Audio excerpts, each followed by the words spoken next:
capítulo 9.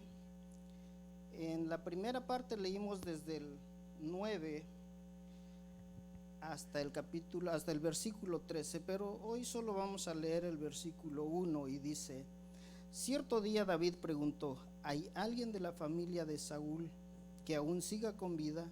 ¿Alguien a quien pueda mostrarle bondad por amor a Jonathan? Padre, gracias te damos esta noche, Señor, te bendecimos. Gracias porque tú eres bueno, Señor. Porque tú, Señor, traes a nuestras vidas, Señor, el refrigerio con tu palabra, Señor. Te pedimos que nos hables, Señor, que abras nuestro corazón, nuestro entendimiento, Señor, y que nuestra vida espiritual, Señor, siga mejorando, Señor, para que lleguemos a la madurez, Señor, que tú quieres, que conozcamos tu palabra, Señor, dejar de ser bebés, Señor, que reciben palabras, Señor, de niños, sino que llegar a ser adultos, Señor, llegar a recibir tu palabra, Señor, con madurez, Padre. Gracias te damos esta noche en el nombre de Cristo Jesús. Amén. ¿Puede tomar asiento, hermano? Bueno, la palabra de Dios nos enseña que David dice que era conforme al corazón de Dios. En una ocasión a Saúl le habían dado la orden de quedarse 7 días esperando al profeta Samuel, para que el profeta Samuel hubiese presentado un sacrificio. Y lo que pasó es que el rey Saúl se precipitó, viendo que Samuel no llegaba, que ya se habían cumplido los 7 días y que no llegaba, ¿verdad? A veces la desesperación nos lleva a perder el control a veces de lo que pensamos o sentimos. Y este fue uno de los casos del profeta Samuel. Se desesperó tanto que él mismo ofreció el sacrificio que no le correspondía. Era un sacrificio al cual el profeta Samuel tenía que haber hecho. Y entonces ese fallo causa que en el rey Saúl Dios decida quitarle el reino. Y por primera vez en este versículo que vamos a leer, vemos que Dios ya había escogido a alguien en lugar del rey Saúl.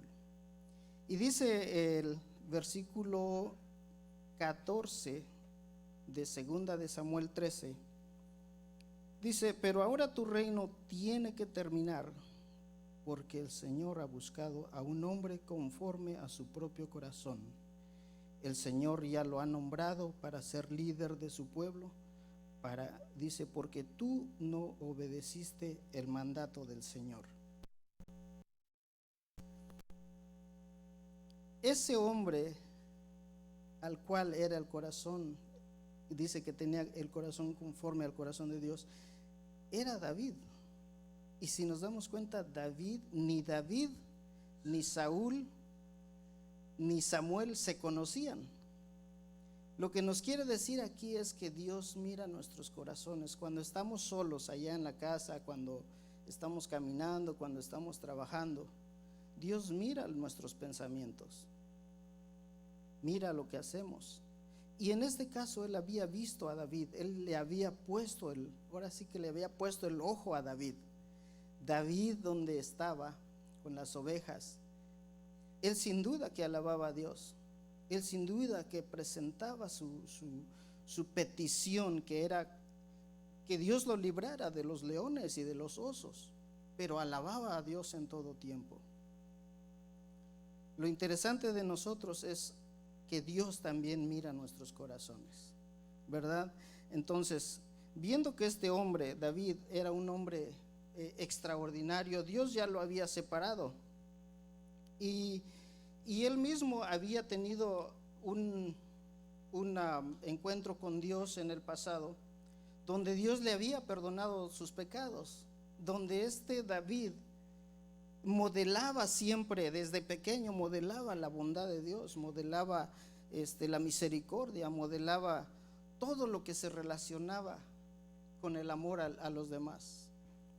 Entonces es interesante ver que Dios miró su corazón.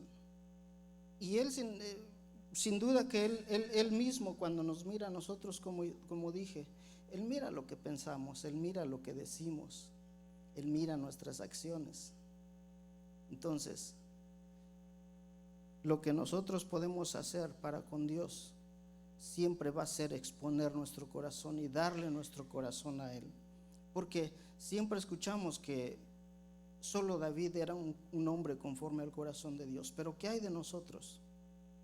¿Qué hay de nosotros?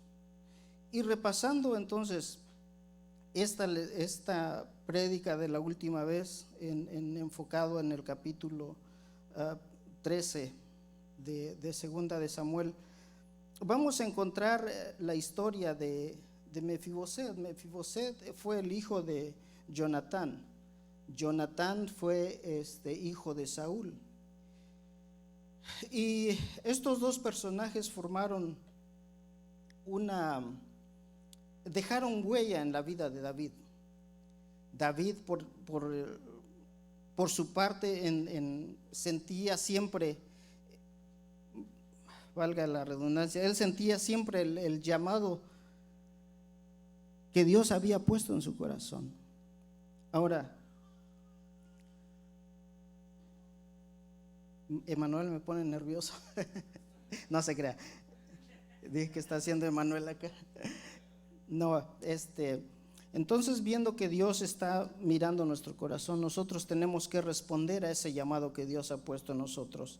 Entonces, vamos a repasar en el libro de Samuel, versículo 13, donde leímos en el versículo 9, dice que cierto día David preguntó si había alguien de la familia de Saúl, ¿verdad? Dice, alguien que pueda mostrarle bondad por amor a Jonatán. Y había un hombre que se llamaba Siba. Ese hombre vino y le dijo al rey Saúl dónde estaba Siba, dónde estaba Mefiboset. Y Mefiboset estaba en un lugar llamado Lodebar. Lodebar era la zona más pobre, donde vivía la gente que estaba endeudada, donde vivía la gente que estaba desahuciada, donde vivía la gente que estaba enferma, todo lo peor de la sociedad, donde usted ni se imagina cómo la gente vive. Yo en una ocasión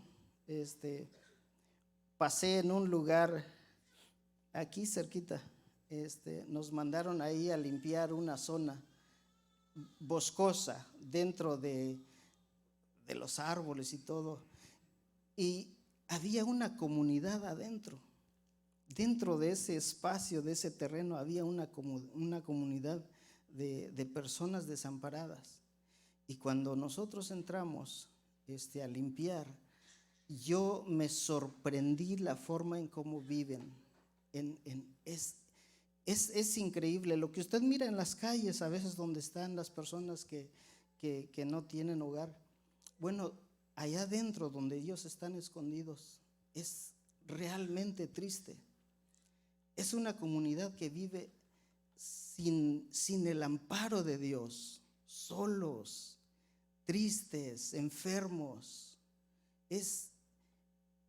Yo esa mañana que entré, yo recuerdo que salí tocado, salí triste, porque no hay nada como ver una comunidad así de esa magnitud. Ahora, cuando nosotros vemos ese estado de vida, yo me recuerdo entonces cómo vivimos nosotros en un estado espiritual.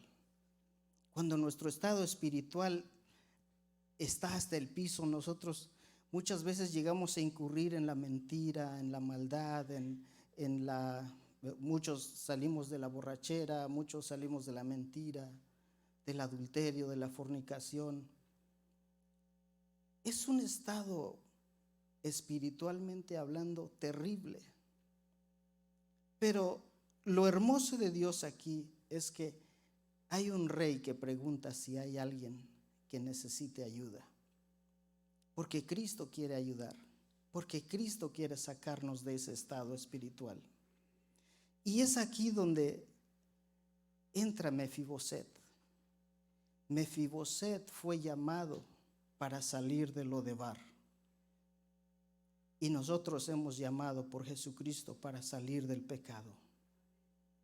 Y tenemos que ver en nuestro interior si realmente ya salimos de Lodebar, si ya salimos del pecado. Porque podemos levantar las manos, podemos bendecir al Señor, podemos alabar a Dios, pero en ocasiones todavía vivimos de una forma que no agrada a Dios. Ahora, yo he escuchado muchos que dicen, es que pues yo soy humano, yo fallo, yo esto, yo el otro. Pero entonces realmente no funciona la sangre de Cristo en nuestras vidas. ¿Realmente Dios no puede cambiarnos? Porque podemos llegar a ser malagradecidos. Yo me preguntaba la situación de estas personas y yo decía, ¿por qué están así, Señor? ¿Por qué están en este estado? ¿Por qué el mal olor ya no les hace efecto? Era una escena muy triste porque nos tocó limpiar esa zona.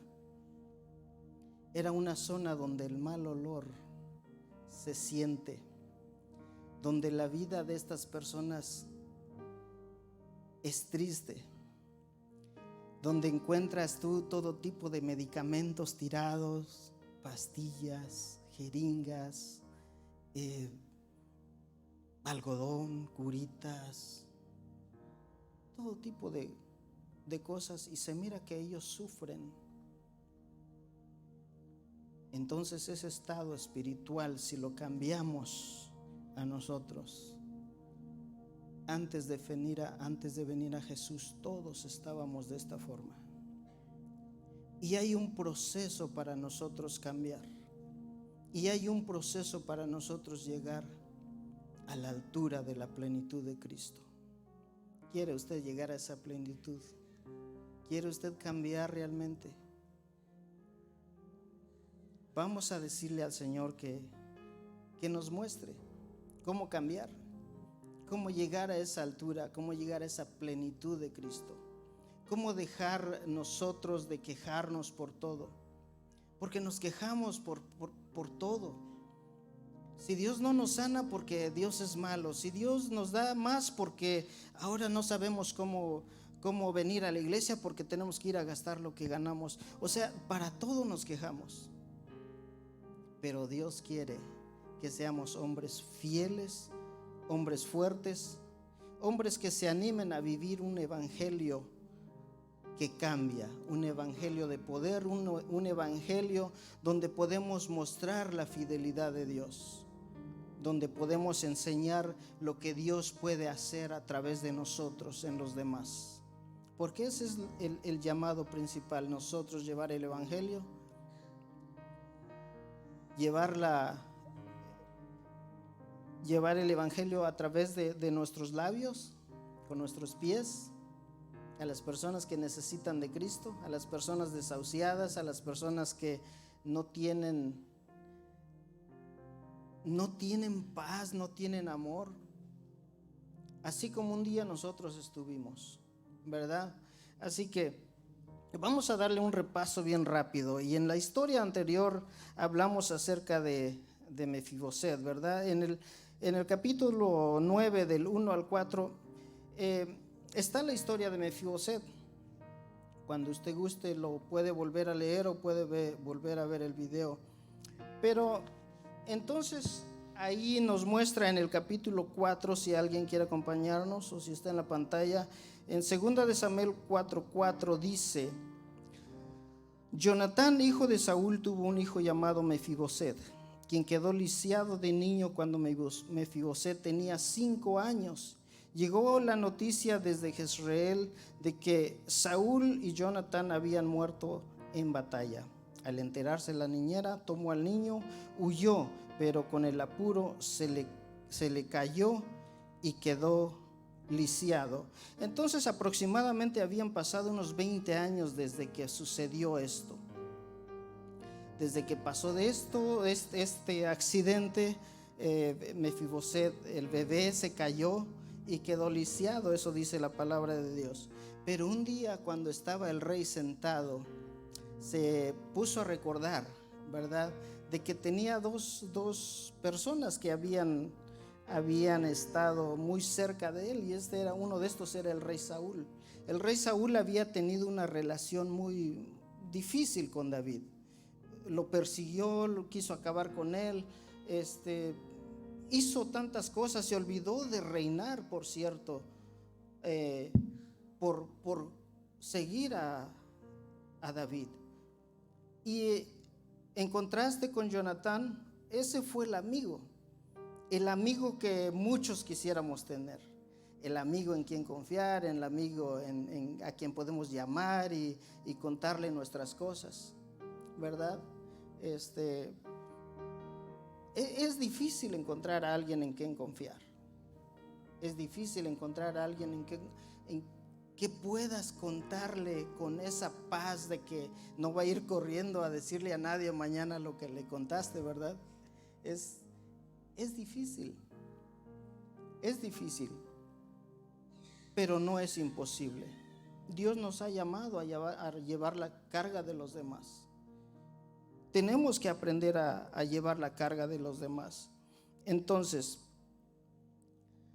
yo me pregunto a veces, ¿qué culpa tenía Mefiboset de estar en esta zona, en este lugar donde era triste para él vivir, después de ser un príncipe, porque él nació como un príncipe, con todos los cuidados del rey, con todos los cuidados del palacio?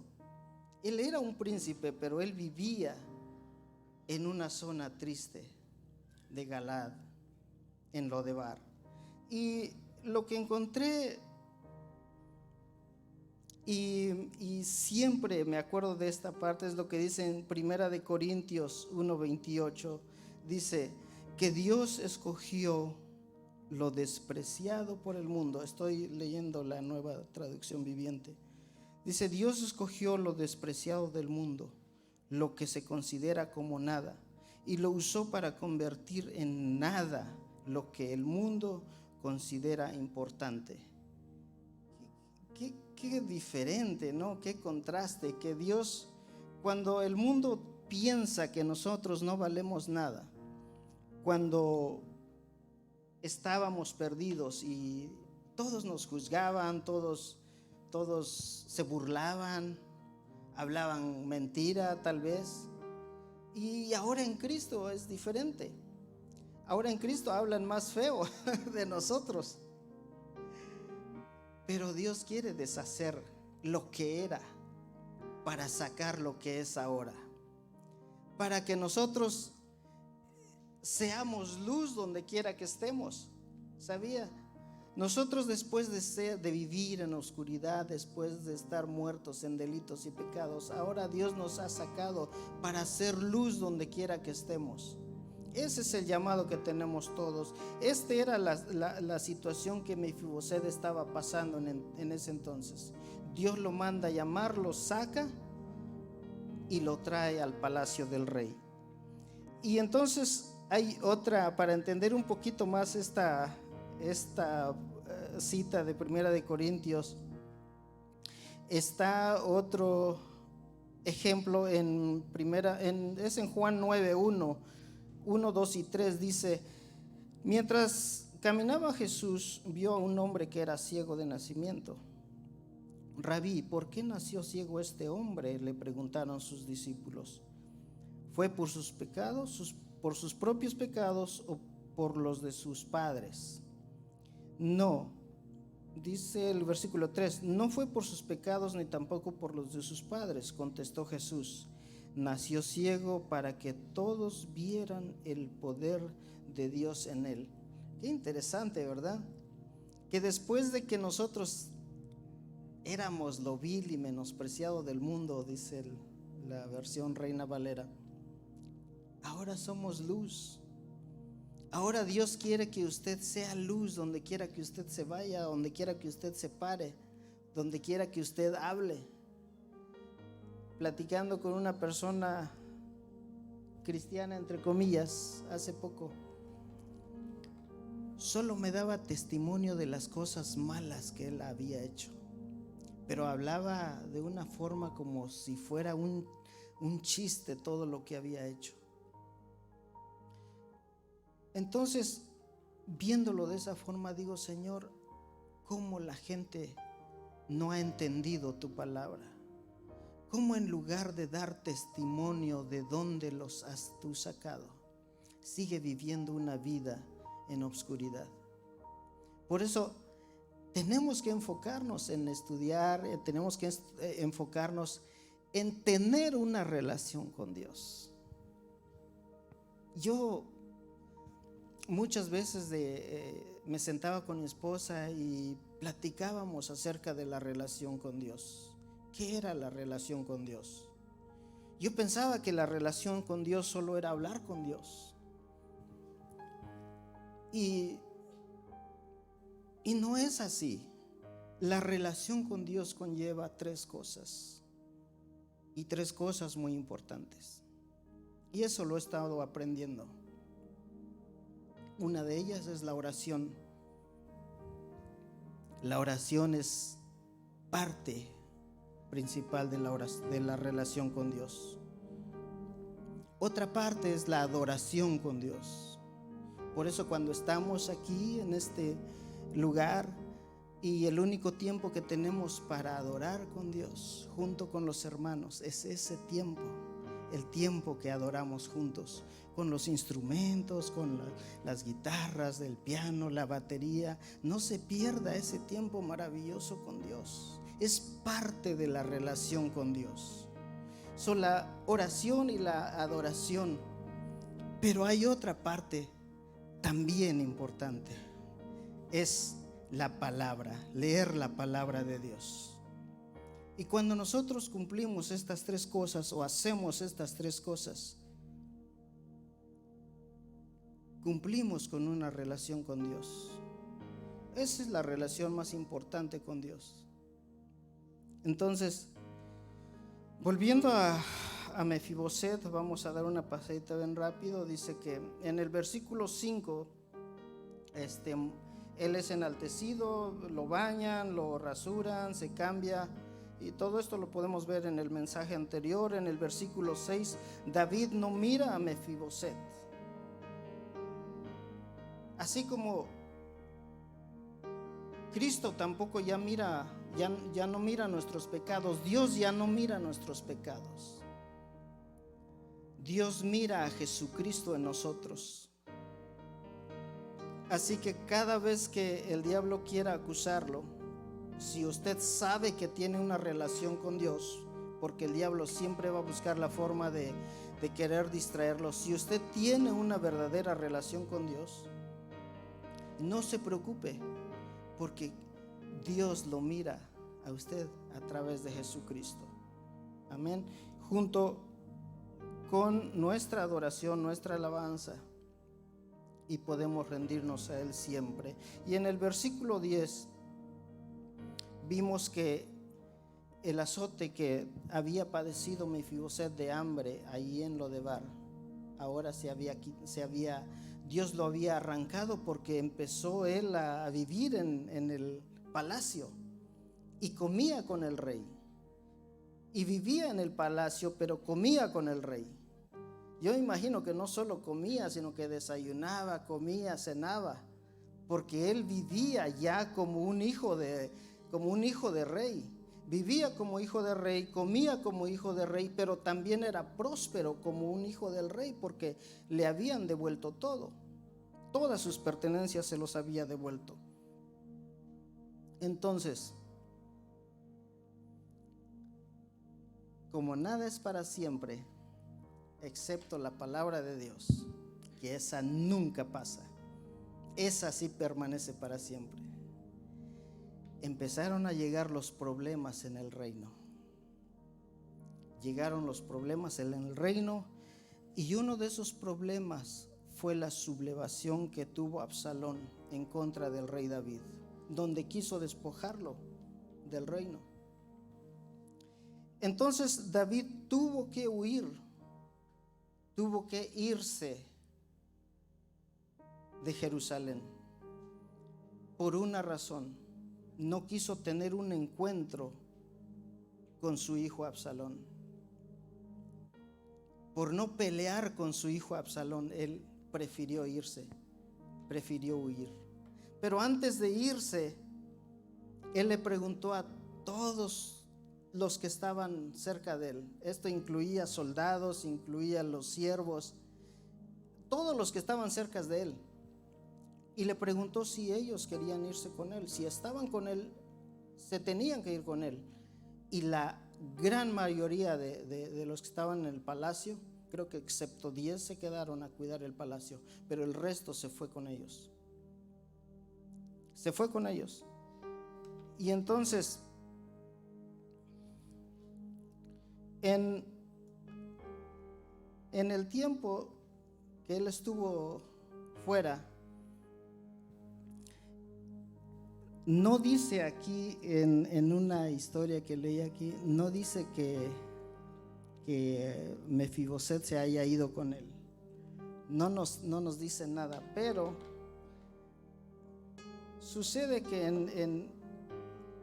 en un poquito tiempo después, cuando los soldados de David regresan y buscan a Absalón, lo encuentran y le quitan la vida.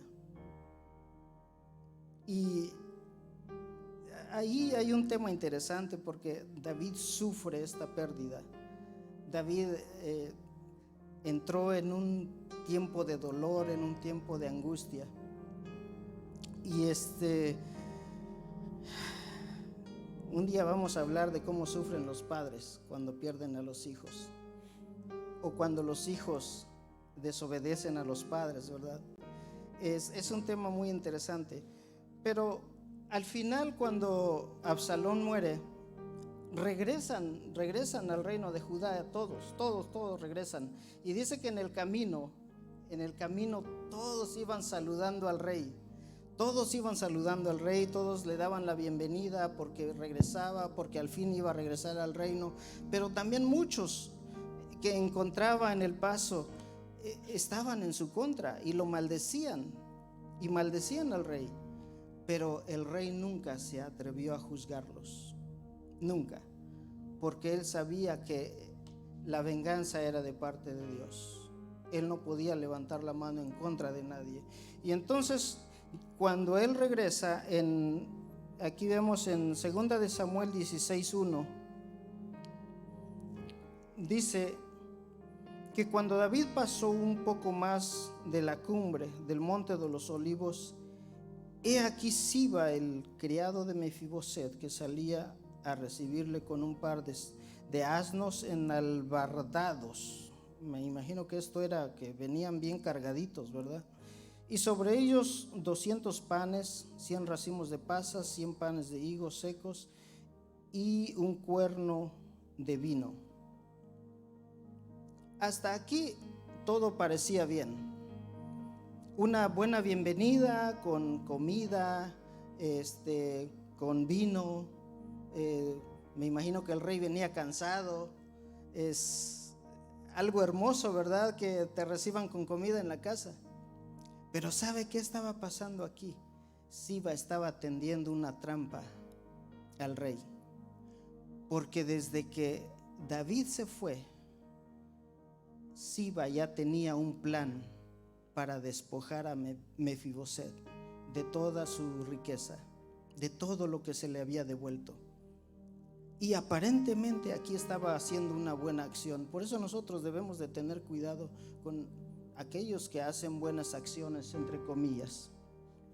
No le estoy poniendo en contra de nadie, de verdad, pero sí tengamos cuidado, porque hay gente que planea cómo destruirnos espiritualmente. Yo escuchaba mucho a Susano y venía preguntándole a mi esposa, le digo, oye, ¿te acuerdas cómo ora a veces Susano? En ocasiones, no siempre, pero siempre dice, Señor, cubre a la iglesia de los dardos del enemigo, de hechicería, de brujería, de palabra lanzada en contra de la iglesia. Entonces podemos ver gente que sí planea destrucción para la iglesia. Y la iglesia somos nosotros. Entonces tenemos que tener cuidado con esas personas. Entonces aquí Siba ya había tendido un plan para separar a Mefiboset de David, porque ellos ya tenían una relación. Ahora, viendo esta acción en Proverbios 16:28 dice que el alborotador siembra conflictos y el chisme separa a los mejores amigos. Entonces, Siba venía con un plan de dividir. Siba venía con el plan de separar a David y a Mefiboset, pero no solo era el plan separarlo, sino que él quedarse con lo que él tenía, con lo que era de su señor. Ahora, dice en el versículo 3 de 2 de Samuel 16, le pregunta el rey a Siba y le dice, ¿y dónde está Mefiboset, el nieto de Saúl? Dice, le preguntó el rey. Se quedó en Jerusalén, contestó Siba. Y dijo, y mire, aquí está la mentira. Y dijo, hoy recobraré el reino de mi abuelo Saúl.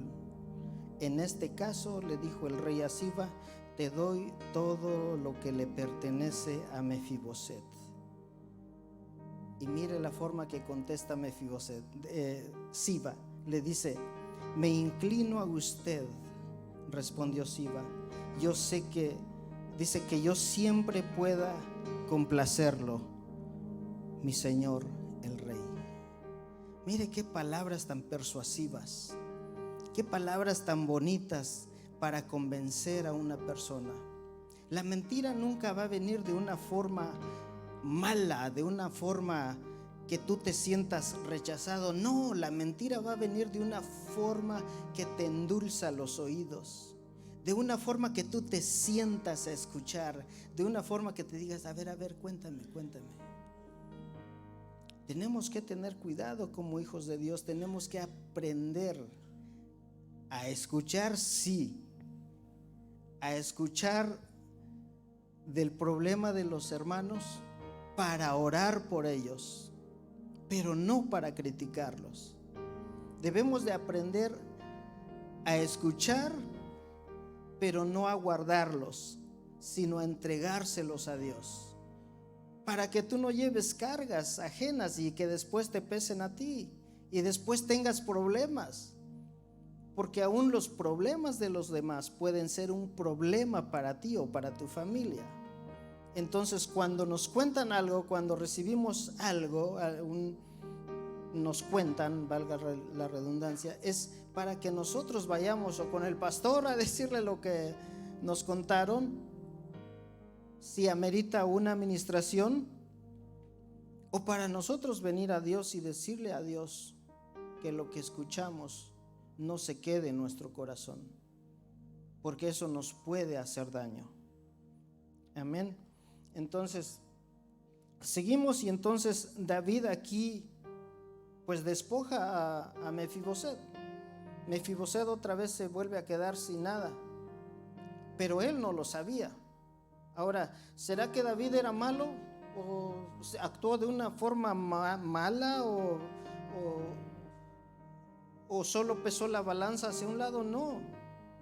Lo que pasó aquí es que David estaba usando la prudencia. Nosotros estamos llamados también a ser prudentes. El Señor Jesús aún nos dice que seamos astutos como la serpiente. Fíjese cómo nos dice, pero solo nos nos dice que seamos astutos, que usemos la astucia de la serpiente. Porque ¿sabe cómo muere la serpiente? Si alguna vez usted ha matado una serpiente, ¿por dónde le da? Y eso es lo primero que esconde. Por eso es que tiene la astucia y de ser sigiloso. Entonces, si el Señor nos recomienda que seamos astutos, entonces eso es parte de la prudencia. Y en Proverbios 14:8 dice: los prudentes saben a dónde van. En cambio, dice, los necios se engañan a sí mismos. ¿Cómo es que Siba le dijo al rey? Le dijo, dice, que yo siempre pueda complacerlo, mi señor. Como si él estuviera, o sea, se estaba creyendo su propia mentira. Se estaba creyendo todo. Cuando le dijeron, mira, todo lo que es de tu señor ahora va a ser tuyo, se la creyó. Pero Dios quiere que usemos la prudencia. Tenemos que ser prudentes. Podemos escuchar, pero no podemos juzgar a nadie.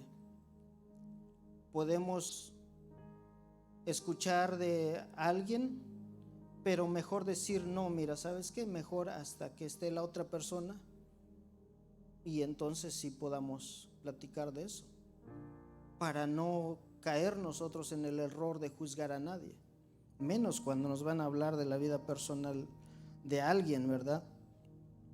Dice que la prudencia siempre nos va, dice, los prudentes saben a dónde van, y es la verdad. En cambio, los necios se engañan a sí mismos.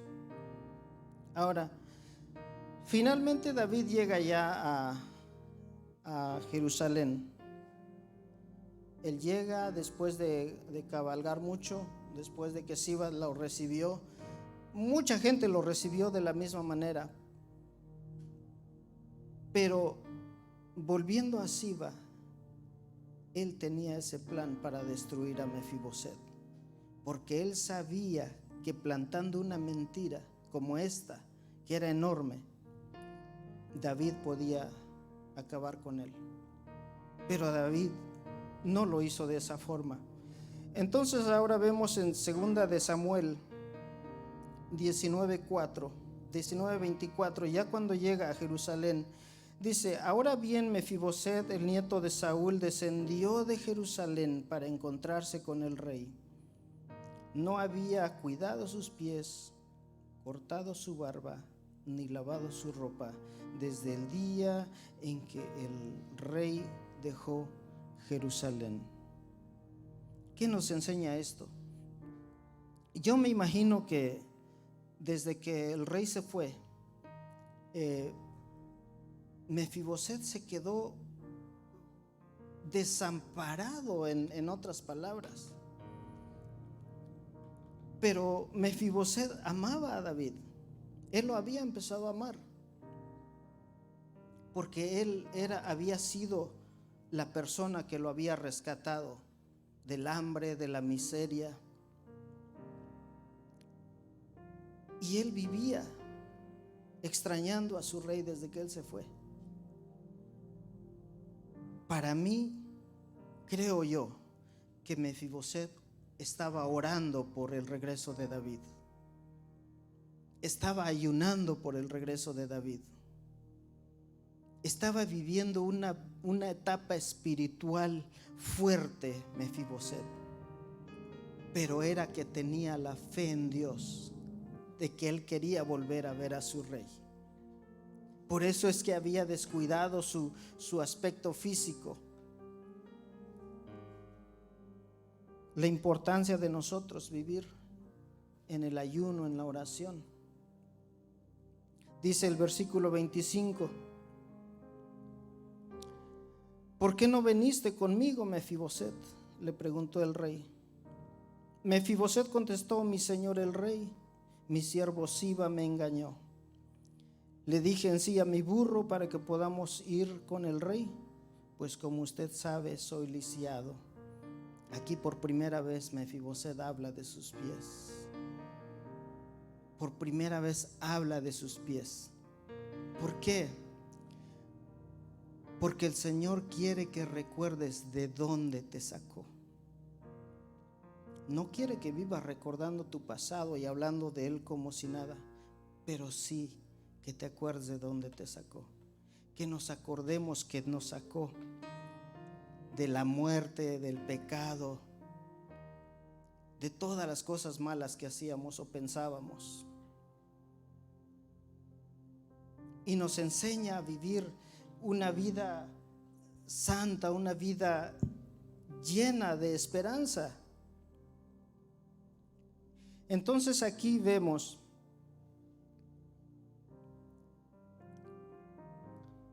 donde él le dice que Siba lo había calumniado.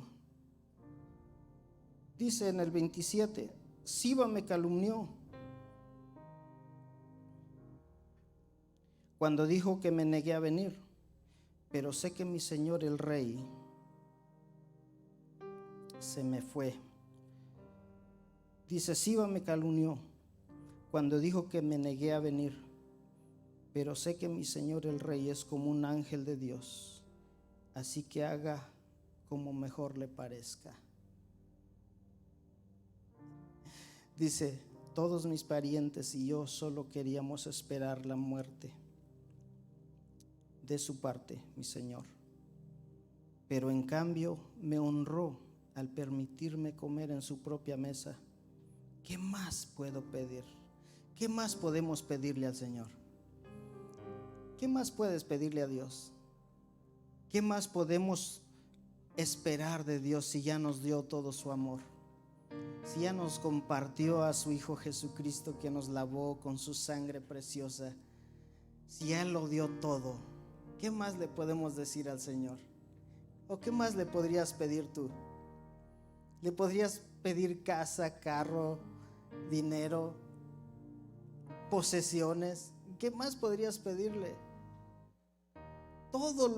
Ni todo el dinero del mundo serviría para pagar lo que Dios hizo por nosotros, que mandó a su amado Hijo Jesucristo para que nos salvara de la muerte, del pecado, de todo lo malo que hicimos.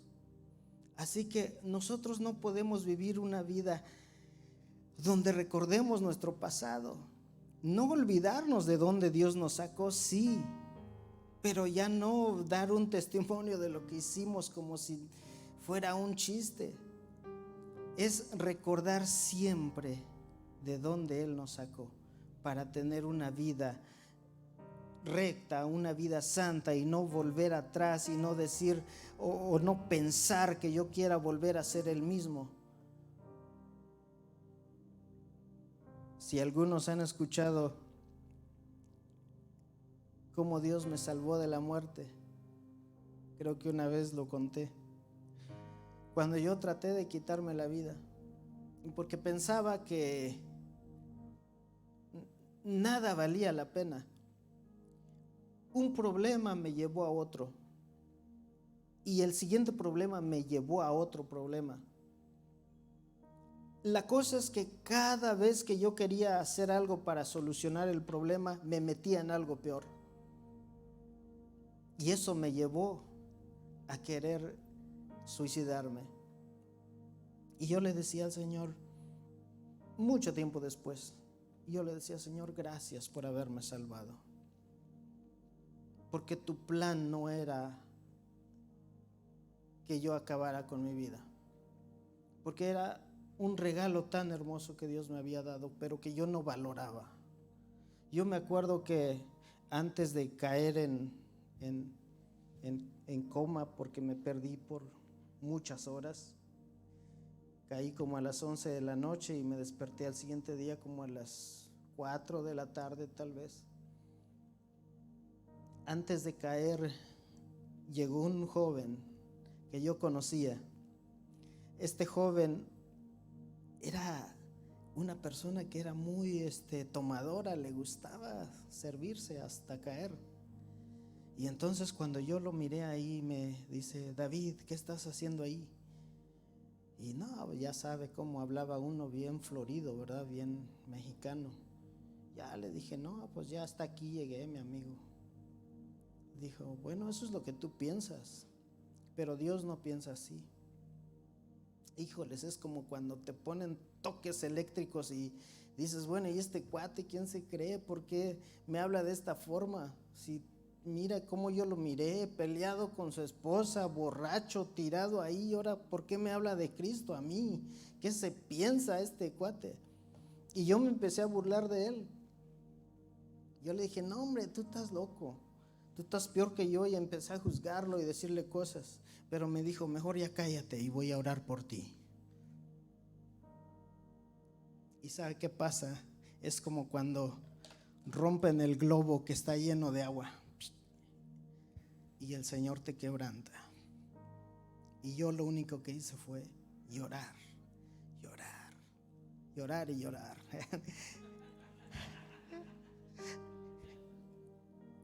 No era una canción, era que Dios me estaba tocando, era que Dios estaba cambiando mi interior, era que Dios me estaba diciendo, no te vas a morir, porque yo no lo he deseado, no lo he permitido. Tengo cosas mejores para ti, tengo un llamado para ti, así que tú no te vas a morir. Y de ahí me perdí totalmente. Nadie supo dónde yo amanecí, nadie supo cómo yo salí del hospital, porque salí a pie. Me dice el doctor, ¿por qué te quisiste matar? Le digo, pues no sé, yo creo que tenía hambre y me comí muchas pastillas, le digo. No, dice, mejor regrésate a tu casa. Pero cuando yo salí de ahí, regresé, le pedí perdón a Dios.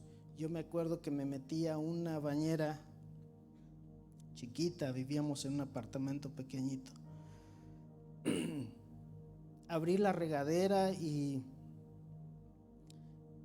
me puse el jabón, me empecé a tallar el cuerpo. Yo quería sacar los pedazos de pecado que sentía en mi corazón. Y le pedí perdón a Dios.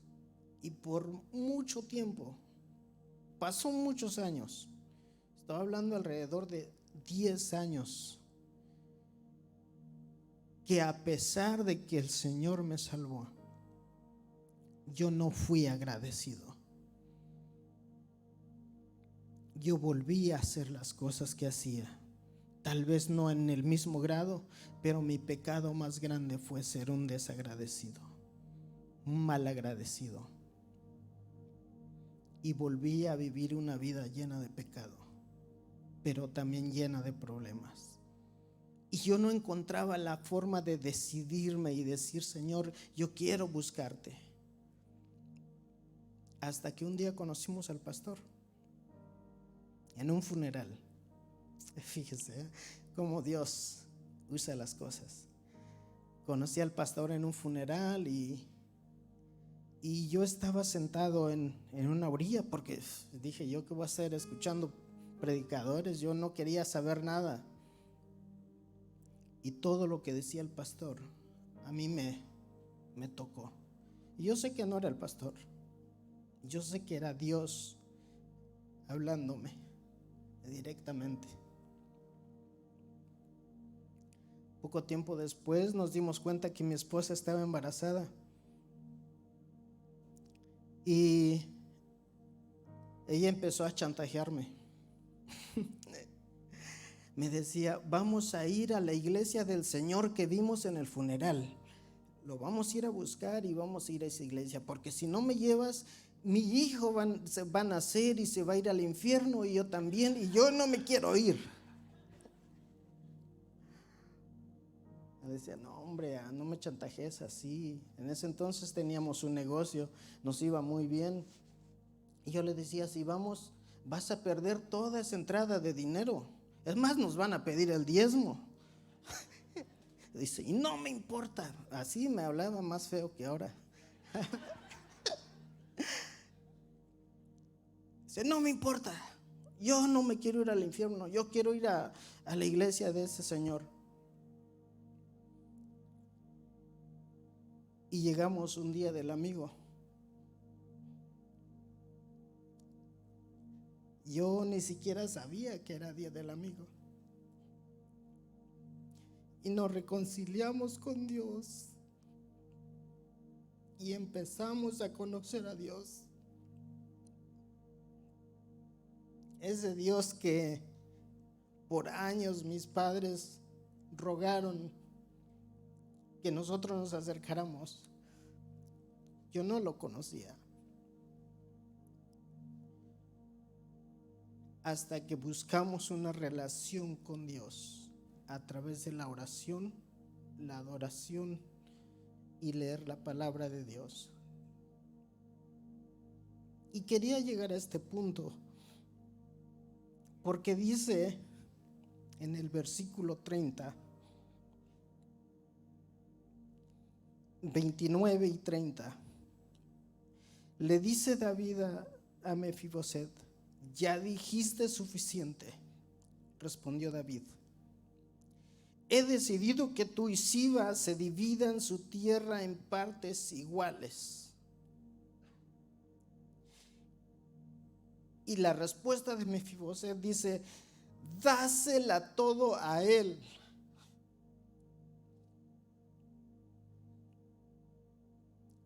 Estoy satisfecho con que haya vuelto al salvo el rey. Esto define a un verdadero cristiano. Un verdadero cristiano que busca a Dios porque lo ama. Hay otro tipo de cristiano que, representado en Siba, busca los bienes materiales. Pero el verdadero cristiano busca a Dios por lo que Él es, porque dio a su Hijo Jesucristo por nosotros. ¿Quién de nosotros se atrevería a pedir aún más de lo que tenemos? Tenemos trabajo, tenemos posesiones y somos felices. Vivimos bien, comemos bien, dormimos bien, estamos bendecidos. Lo único que Dios quiere es que dispongas tu corazón y que digas, heme aquí. Y que no digas como yo dije una vez, cuando nos mandaban a las misiones.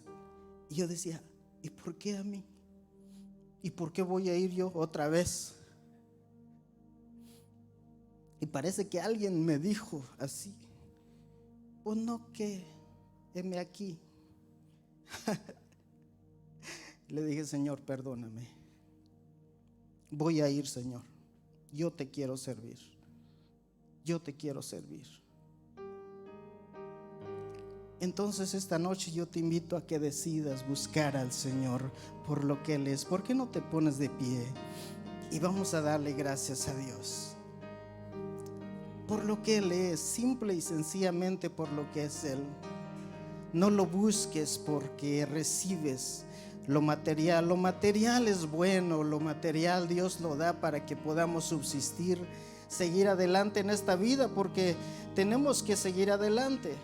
Tenemos que pagar la casa, el carro, nuestras necesidades, pero dentro de todo lo más importante es buscar a Dios, es llenarnos de su palabra, es adorarle, es bendecirle, es darle lo mejor de tu vida.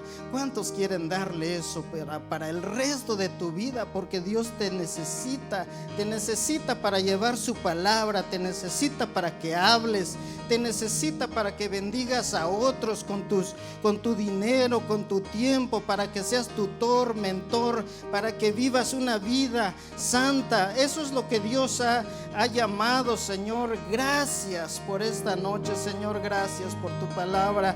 Queremos vivir para ti, Señor. Queremos vivir, queremos agradarte, queremos entregarte todo nuestro ser. Padre, gracias. Bendice a tu iglesia, Señor. Bendice este tiempo, Señor, donde hemos tenido, Señor, un tiempo agradable contigo. Padre, gracias por mis hermanos, por la iglesia, Señor. Gracias, Señor. Gracias por lo que nos has dado, Señor, económicamente, Señor, y materialmente. Gracias, gracias, Señor. Te bendecimos y te damos a ti la gloria en el nombre de Cristo Jesús. Y todos decimos amén.